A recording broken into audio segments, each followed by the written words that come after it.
Greetings parents and siblings. In this video, I'm going to share with you how to cook chicken tinola with malunggay.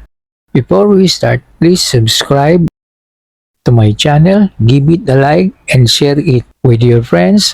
Also, please leave a comment below because I read them and respond quickly. Now, let's begin. I have 3 bunches of malunggay leaves here, which I bought from the market. They cost 30 pesos for 3. I got a good deal because in my province you can just ask your neighbors for them. But here in Manila, 1 bunch costs 10 pesos. The leaves are small and there are few of them. Let's just strip the leaves and wash them and clean them and remove any dirty. Remove the hard part in the middle. Peel the sayote using peeler. Peel a thumb-sized ginger.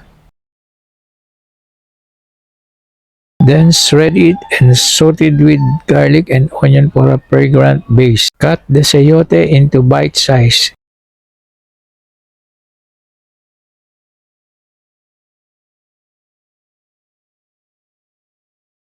Pour a small quantity of oil. Saute garlic and onion.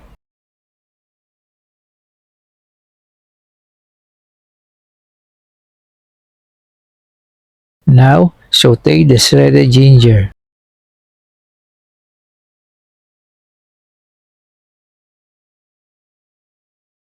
Add 1 Knorr chicken cube for an additional flavor.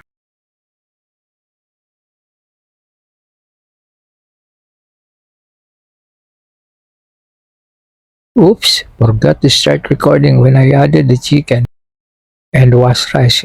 Guess you'll have to trust me that it happened.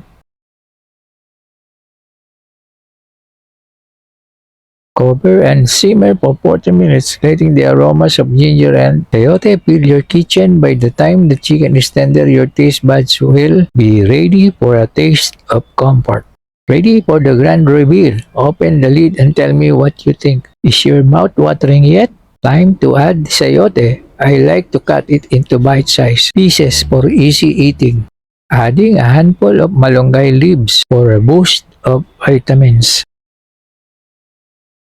Cover and simmer for 5 minutes, letting the malunggay leaves and sayote soften and release the flavors. A touch of umami, adding 1 tablespoon of fish sauce to enhance the depth of flavor in chicken tinola. Green chili for that spice kick.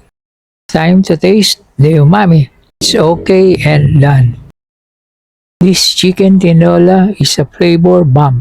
Get ready for unlimited rice, because you won't be able to stop just at 1 bowl. That chicken tinola looks absolutely delicious. I can practically smell the ginger and the savory broth.